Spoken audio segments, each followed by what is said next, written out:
Mucha expectativa en los mercados por la decisión que iba a tomar ayer la Fed. ¿Qué decidió finalmente sobre las tasas de interés? Nos lo va a contar Juan Manuel Carnevale, analista, economista que ya está conectado con nosotros y nos trae justamente el desarrollo de este tema. Juan, ¿cómo estás? Buen día.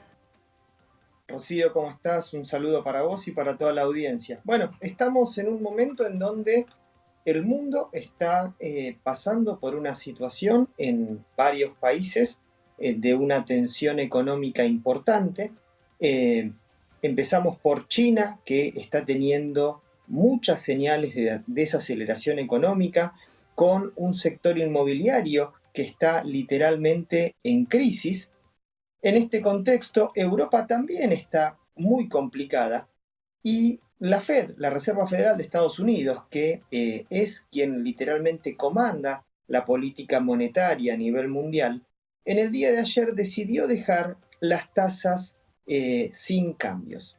El mismo día en que la Fed dijo que la economía de Estados Unidos está fuerte, que el empleo está fuerte y que descartaba Powell una baja de tasas para marzo de este año, en ese mismo día se estaban dando muy malos datos de empleo en Estados Unidos, salieron muy malos datos del sector inmobiliario, que es la forma en la cual el norteamericano promedio se financia. O sea, vos vas al banco y entregás tu casa, la hipotecás y tenés un préstamo y con eso consumís. O sea Ujú. que ese sector ande mal es una muy mala noticia para el mundo. Y en ese mismo día, un banco, otro banco más, dio señales de agotamiento de lo que puede llegar a ser una crisis. A pesar de todo eso, Powell dijo, señores, todo esto que ustedes me están diciendo yo no lo comparto, yo no veo un mundo complicado, no veo una economía mundial desacelerándose, no veo conflictos sociales, tampoco veo problemas políticos internos, porque recordemos que este año es un año electoral en Claro. donde da la impresión que Trump y Biden volverían a enfrentarse por la presidencia de Estados Unidos. O sea, hay muchos condimentos y Powell dijo, señores, acá no pasa nada, yo no veo nada, no bajo la tasa y el mercado reaccionó como tenía que reaccionar. Alguien que viene haciendo las cosas mal en los últimos 6 años y la viene errando, dijo, muchachos, acá no pasa nada. Bueno, entonces el Dow cayó 0,80% y el Nasdaq en la otra punta, las empresas tecnológicas, cayeron un 2,2%. Cuando Ujú. yo hablo de Powell, digo, ojo porque Powell es el presidente de la Reserva Federal que, fruto de la emisión monetaria descontrolada que realizó en la pandemia, se llegó a una inflación que no se tenía hacía más de 40 años. Este mismo señor, en el año 2022, provocó que los activos libres de riesgo, que son los bonos del Tesoro norteamericano, dejaran de ser libres de riesgo porque en el año 2022 cayeron 15% y eso no es libre de riesgo, eso es un activo más. Ujú. Rompió esas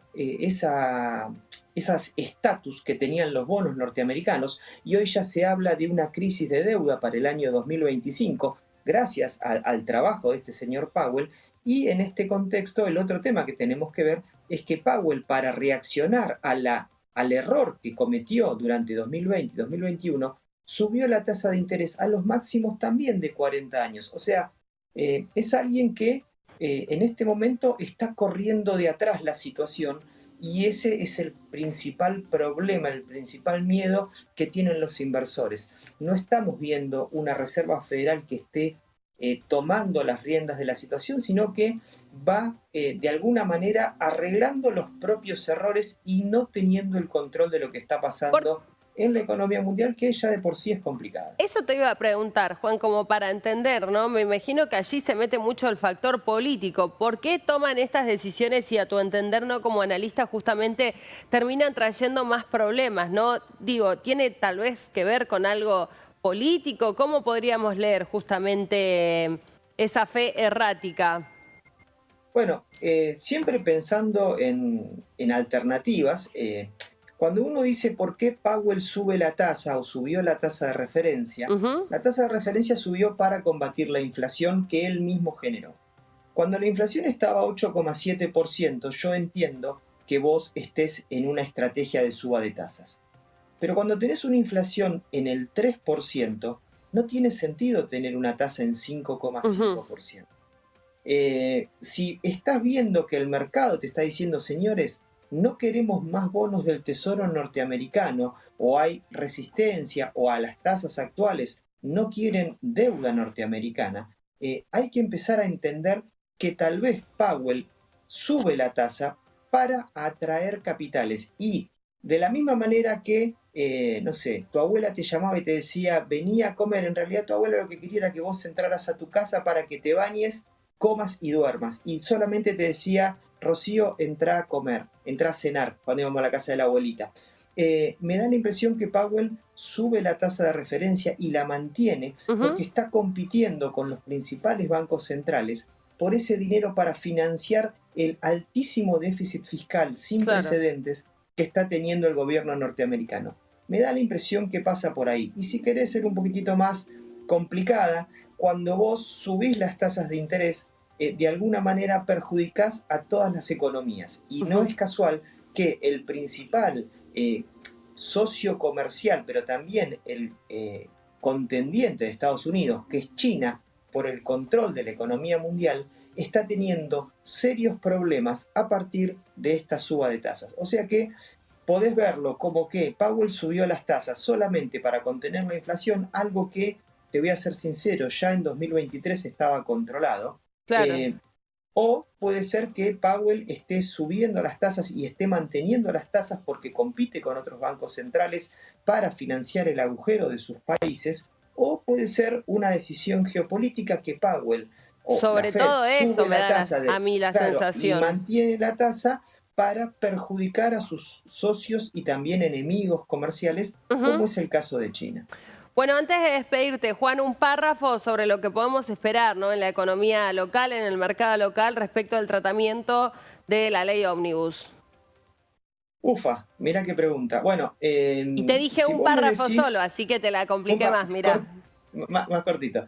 Bueno, si Milei arrancó jugando sin cartas, el equipo que tiene Milei no está siendo profesional, la oposición dialoguista lo está dejando desnudo porque no se está avanzando en las reformas necesarias para que la economía arranque y tampoco se está avanzando en las reformas fiscales para que se baje el gasto público, lo cual hace, digamos, concentrarnos en esta mega ley o esta ley ómnibus en los primeros 6 artículos, que es Ujú. la delegación de facultades. Si la delegación de facultades es por un año, a Milei no le alcanza porque va a tener un año parado.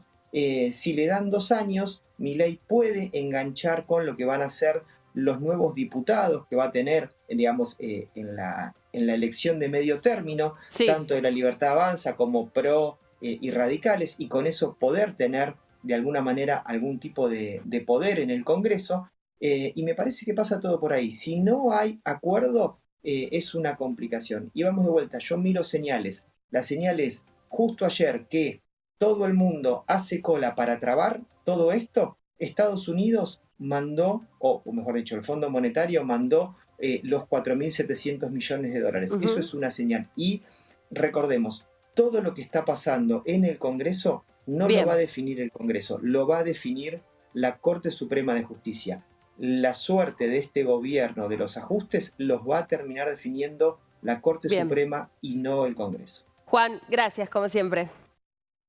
Un saludo.